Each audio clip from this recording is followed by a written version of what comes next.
Backstage with Mothership on Solid Rock Radio begins now. Hear the best in new music, artist interviews, stories from the road, and more.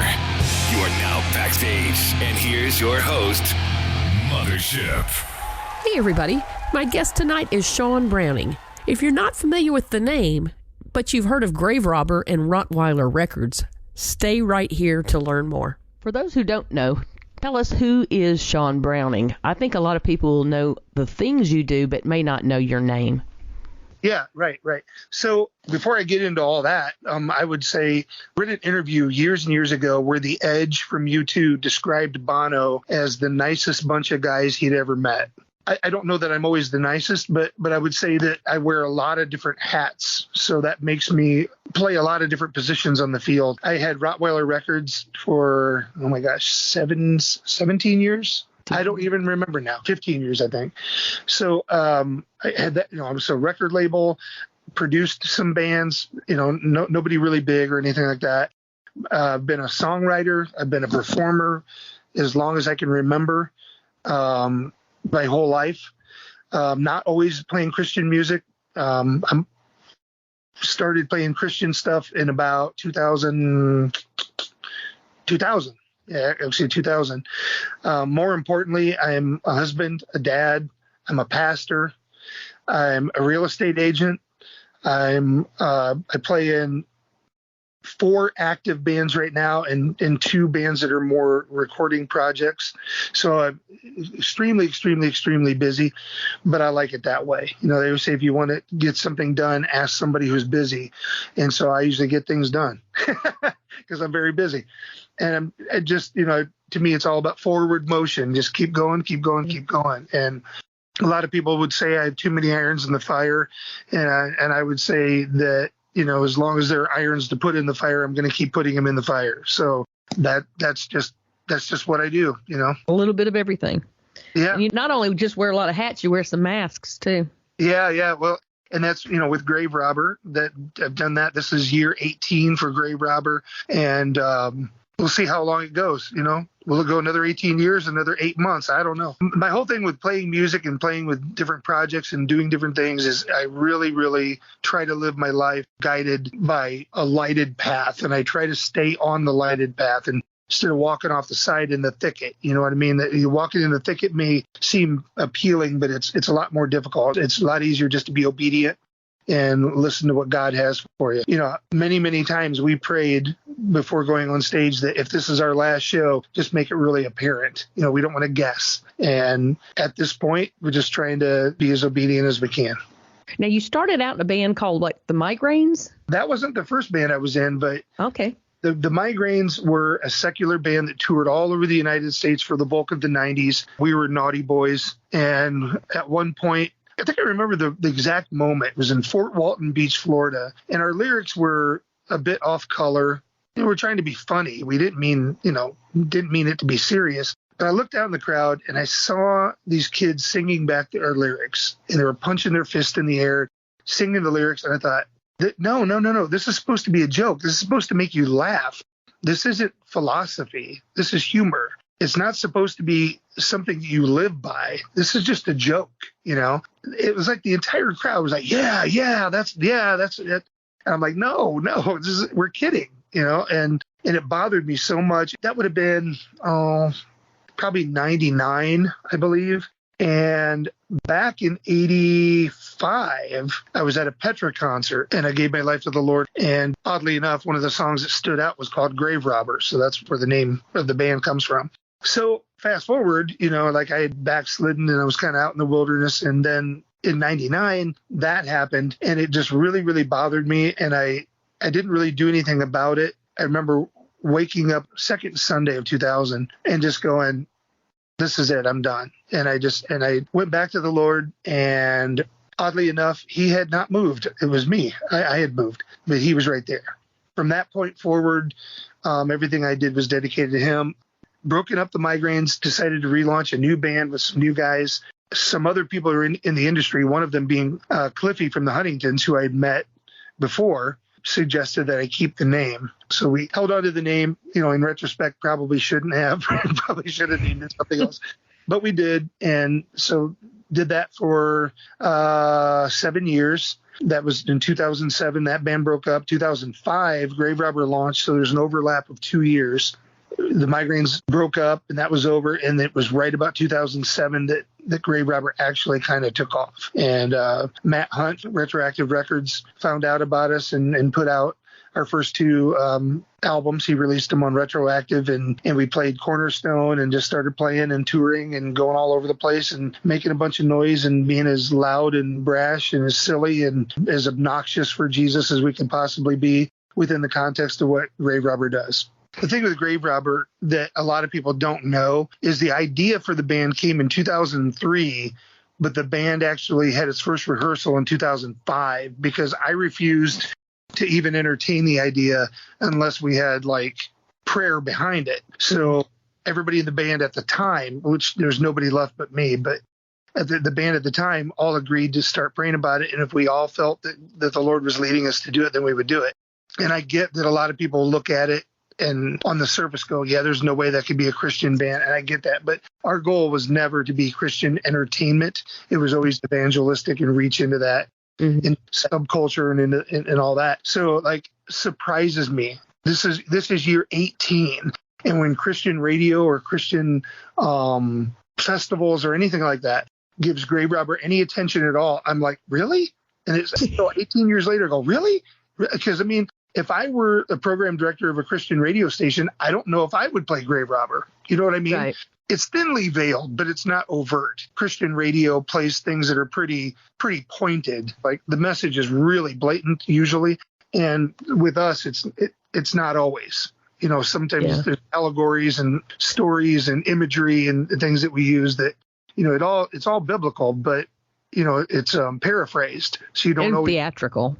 Right. Like Alice Cooper. You know, I went to see Alice Cooper a couple months ago. And if you pay attention, because he's a believer. So if you pay attention, he's telling the gospel story through his show. I don't know that his band members are Christians at all. They probably aren't. Within the show, there's this story of good versus evil and, you know, good triumphs. And there's some symbolism in the show that you go, oh, wow, that's that. Oh, wow, that's that. And it's really obvious if you know, but if you don't know, you don't know. So anyway, all that to say, I appreciate you playing Grave Robber.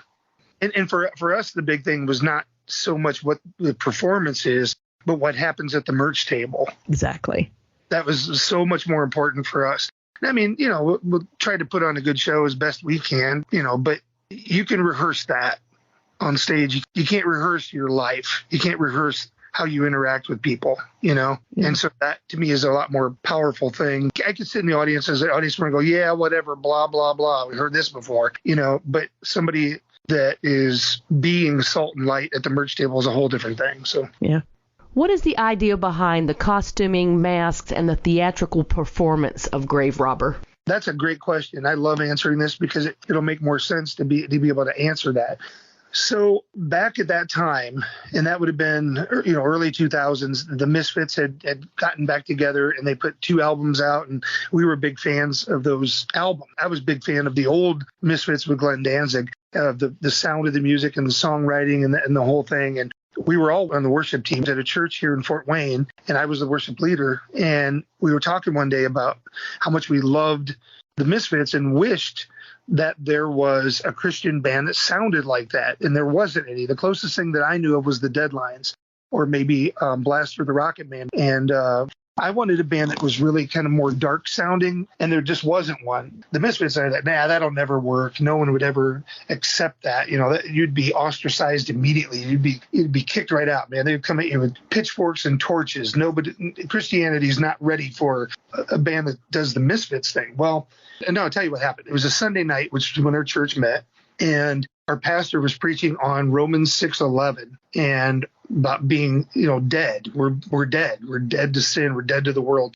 And so we're like, oh, okay, we're dead, guys. You know, being the mature adults we are. And, we're dead, guys. And we're kind of like laughing and sitting in the back, cutting up, and should have been paying more attention. And immediately following that, we took communion. So right after that message, we took communion. I'm like, okay, so we're dead. And we just symbolically drank blood and ate flesh, so we're zombies. right? Christians are zombies. And it hit me. The zombie apocalypse has already happened. It started over 2,000 years ago. Jesus started the zombie apocalypse. I'm like, oh, that's crazy. What a concept. that Christians are, we're alive in Christ, but dead to the world. We are the living dead. We're the walking dead. We are the zombie apocalypse. I thought, wow, what a crazy concept to think of that. And then we got up and we sang the last song that we did of the night was Wonderful Cross, like Chris Tomlin's version of it. And we did Wonderful Cross and just all the imagery that's in that song. And after it was over, I thought, you know what, maybe you could do a band that sounded like the Misfits. Backstage with Mothership returns after this. Check us out on Facebook at I'm with Mothership. Out Performance Shop is a proud supporter of Solid Rock Radio. They specialize in retail and wholesale of automotive, high-performance, racing, and off-road products. They also carry a variety of accessories from remote control cars to rock and roller multi-carts. On the web at outperformance.com. You're listening to Backstage with Mothership on Solid Rock Radio. 2005, I walked into worship band rehearsal, and all the guys were giving me this weird look, and I'm like, have you guys been praying about this? They're like, yeah. I'm like, are you sensing that the Lord is saying go? They were all like, yeah. It was 2 years later. And so then we put the band together, and then we're deciding what to do with costumes and things. I said, everything has to have meaning and purpose. We can't just dress up scary without it meaning something. So the costumes themselves have brown paint with red paint over it. It's to represent the blood of Jesus covering our dirt and covering our sin. That's the costumes. The masks are not symbolic of someone being dead or dying. It's symbolic of coming back from the dead.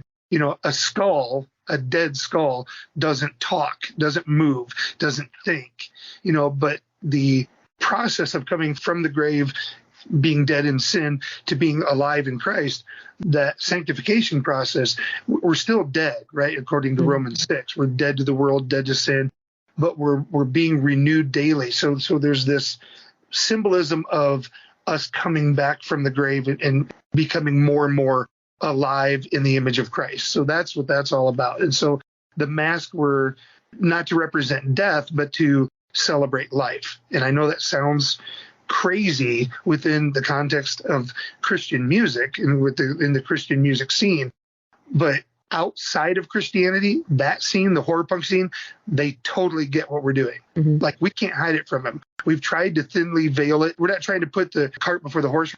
We're trying to say, okay, let's give you a good show, then we can talk to you. We're trying to use the way that Jesus does things, where he goes into a town and takes care of the physical needs of the people.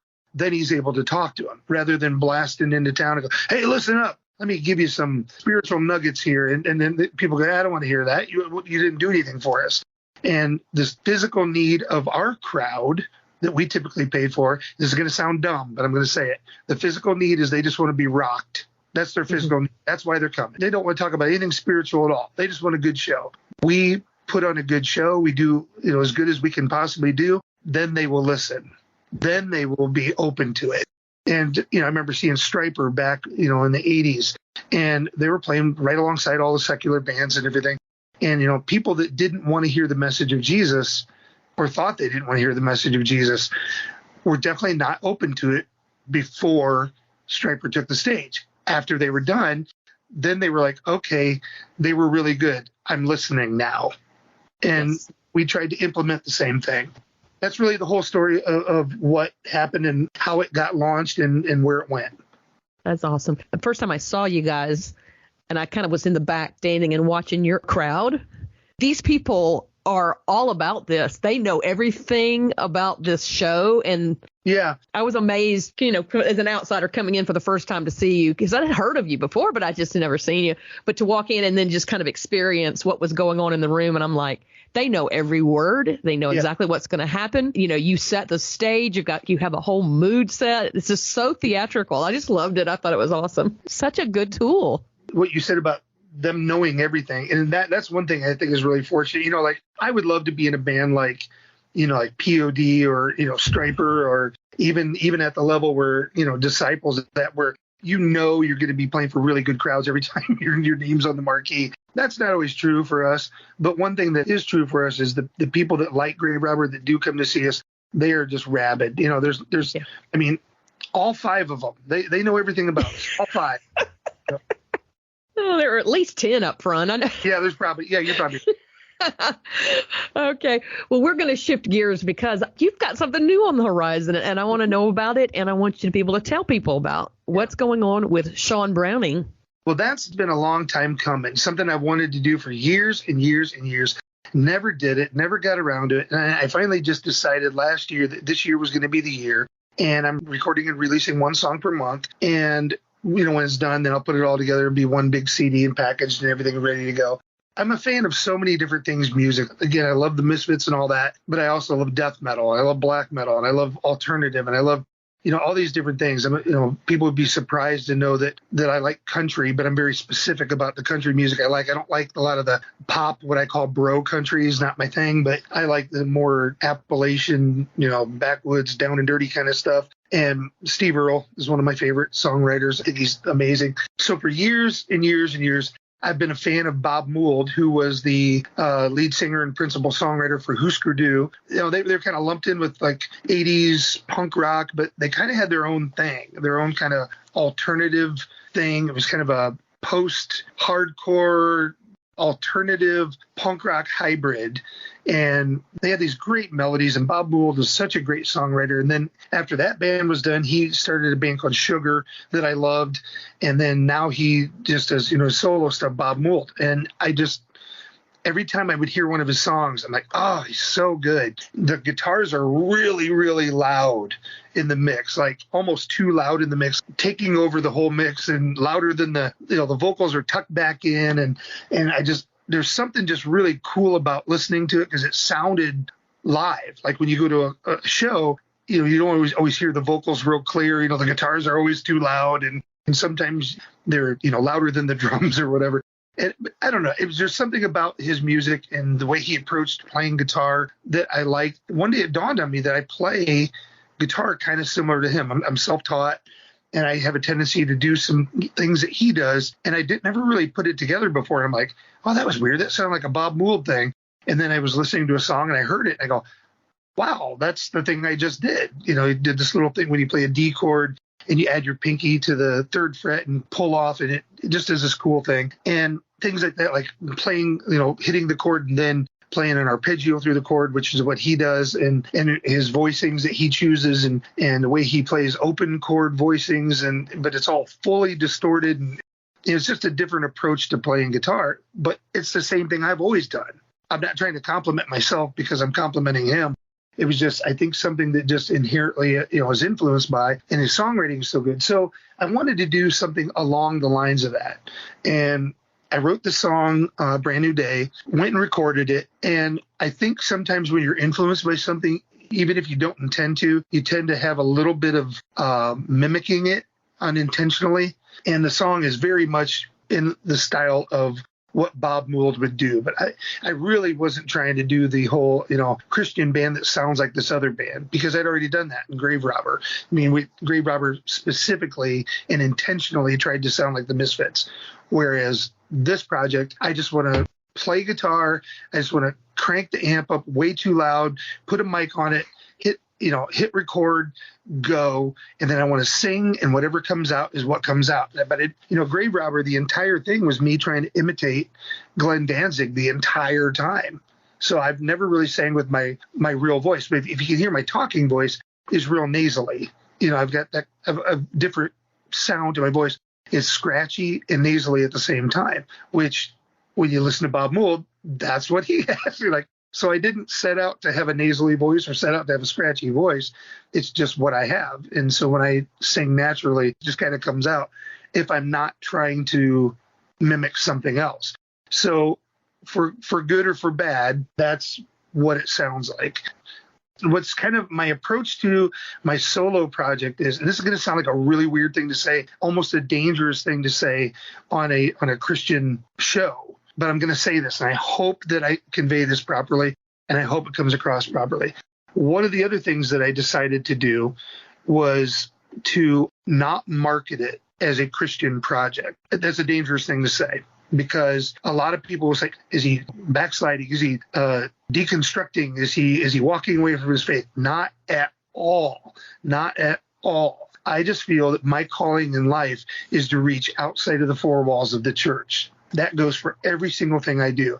As a real estate agent, I don't work with Christian clients. Once in a while, but typically no. I just deal with people who want to buy a house. So with a solo project, I'm not specifically writing songs that are intended to be pigeonholed into Christian music. I'm just writing songs as an artist. But because I'm submitted to the Lordship of Jesus Christ, it's going to come out. So Brand New Day, supposed to be a song about, starting over and having another chance. Well, hello, isn't that a Christian concept? Isn't that the whole point of, our relationship with Jesus? So the whole point of that song was just to be encouraging and write something that was about not dwelling on failure or not dwelling on being stuck in something negative. But once it was all said and done, I went back and looked at the lyrics and go, well, I can't escape message of Jesus. Backstage with Mothership returns after this. Check us out on Facebook at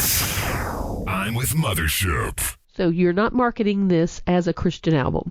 So when I say I'm not marketing it that way, that's probably true. If somebody says, are you a Christian artist? I might have a tendency to say, no, I'm just a Christian.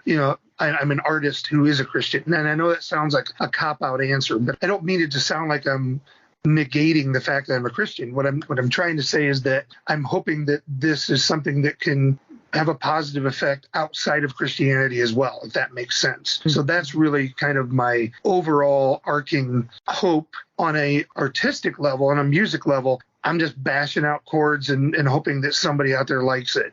But on a lyrical level, I hope that I write things that people can identify with and things that, whether they're Christians or not, because the reality is not every song I write is going to have an uplifting, happy point to it, because I want to write about things that are real and things that are true. I'm glad to see Christians are writing songs about dark, difficult struggles in their lives. We go through tough stuff, and it's unrealistic to think that everything's always rainbows, butterflies, unicorns, when we become believers.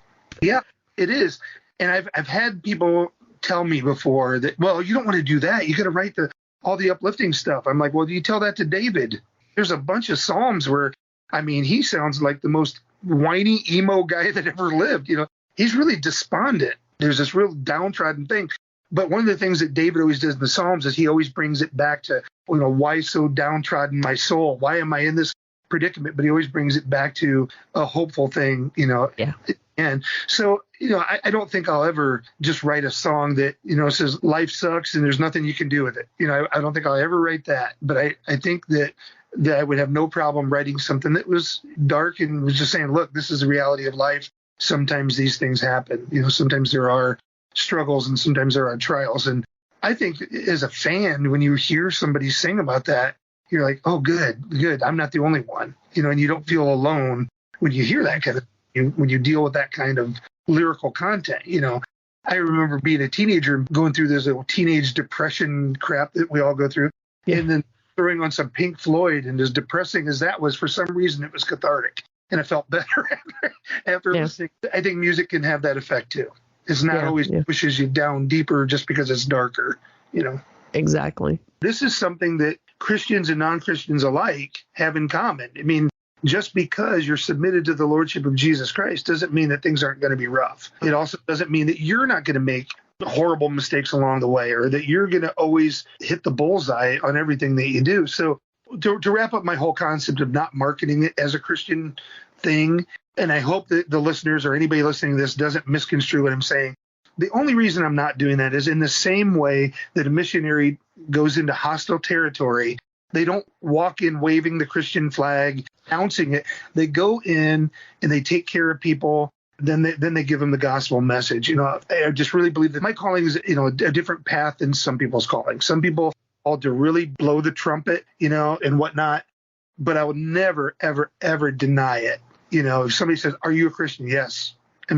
I'll say yes before the N in Christian even leaves their lips. Yes, I am. I would never deny it. I would never act as though I weren't. But by the same token, I think I would be doing a real disservice to the ministry that God's given me by throwing the cart out before the horse. If I do that, it's just not going to be as effective as it would be if I just went in and lived it, an unrehearsed life, and you live it following Jesus to the best of your ability and try to really show it. I roadied for DC Talk one time years and years and years ago. It's hard work. You're loading in, loading out, hanging stuff, moving stuff, setting stuff up. When it was all said and done, the road manager walked up to me and said, "You're a Christian, aren't you?" And I said, "Yeah, how did you know?" He goes, "I could tell." And then walked away. One of the great moments I've ever had in my entire life. And I didn't say one word. And so that's kind of my approach with my solo stuff. I want people that are outside of the Christian music scene just to hear a song and go, "Hey, I like that song. Hey, what's it about?" "Well, glad you asked." I do this thing that I wait for people to invite me in instead of me kicking down their door. I don't do that. If they say, "Hey, will you explain this to me?" "Yes, I'd be glad to tell you about that." Yeah. And I think it's a more effective approach anyway, because they start out with an interest. When you do that, you tend to have more people who are earnestly wanting to know and asking questions. And I've noticed that the people I've been around seem to be more respectful of your answers when you give them, because they're ready to hear it. Tell me about the new album, what the timing is, when things are coming out. Have you got merch? Have you got packages? Tell us. Yeah. Okay. So the first song is already out. It's called Brand New Day. That's on, download portals everywhere. If you Google Shawn Browning Brand New Day, you'll find it. It's everywhere. It's on Bandcamp. It's on, every download portal imaginable. It's on Spotify. If you don't want to buy it, you can go listen to it.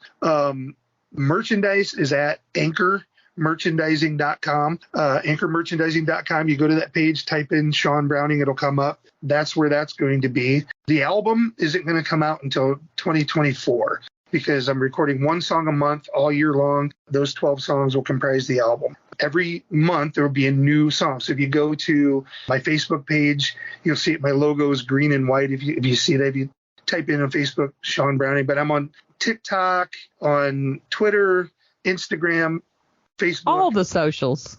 Just like everybody else. Well, and we will have those links on your blog page on Solid Rock Radio, so they can go there and click on those. Awesome. Kind of follow me in all those, whatever ones you use, or if you want to go follow them on all of them, that's great too. I should mention I'm playing guitar and bass on all the songs and doing all the vocals, but I cannot play drums. At least not well enough to get through. Why not? Yeah, I can't. That's what all the hats I wear. I don't wear a drummer hat. So Jim Chaffin is playing drums on all my songs.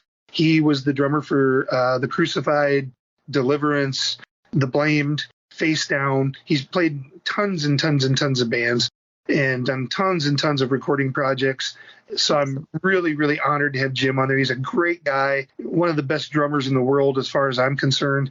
And so I'm very, very, very fortunate to have him on this project. I mean, I almost can't believe that he said yes, but he did. And we're having a good time putting the songs together. The next song, it comes out the Friday before Valentine's Day. So that's February 10th on that one. And the song is called Valentine's Day. It's kind of a hard rockin', alternative, noisy. I call what I do noise pop. That's what I call it, because it's real noisy guitars.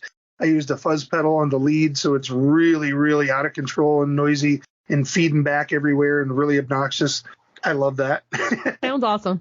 Yeah. So it's big, huge guitars, but it really is a love song written to my wife. And, I try to write songs that people can relate to. Just about anybody can relate to a love song. But the thing about a love song that's great is, and I've heard people say, well, as a Christian artist, you should only be writing about Jesus. I'm like, well, then you got to explain Song of Solomon to me. I hear that. As far as the album's concerned, it'll be next year. No idea what it's going to be called. I don't know. I'm just plugging along one song at a time, and we'll piece it all together, sometime early next year. But the next song is slated to come out February 10th. Really excited about it. I'm recording it with Mike Walter in Marion, Indiana. He's doing a fantastic job as a producer and an engineer.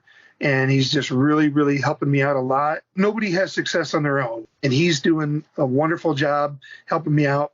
Then we're taking those tracks and having Tim Bushong. You might remember that name from Love War and from the Channel Surfers. He's mixing everything. He mixed my song, and it's one of my favorite things that he's mixed. Brand New Day is exactly how I heard it in my mind. It's still raw. It's still rough. It still has that underproduced rawness that I like. It doesn't have the slickness that, maybe Disciple has, or, those bands, but I wasn't going for that. I was going for that real earthy, organic rock sound. And I think between Mike and Tim, they captured that, and they really captured the essence of what I do as an artist. And I don't think they even realized that, but they really did. They really caught the way that I approach playing the guitar, the way that I approach writing, the way that I approach singing. They nailed it. And Jim's drums, pulling it all together. I'm extremely happy with it. I'm glad it's done real well for you. Very good. It was really nice talking to you. Good talking to you. Might see you out there on the road somewhere. Sounds good. All right. All right. Good night. Bye. Thank you for listening. Check out my blog page on the Solid Rock Radio website for my guests' social media links. If you've missed any of my past interviews, you can find them uploaded to podcast.solidrockradio.org. Have a wonderful week, and let's be kind to one another.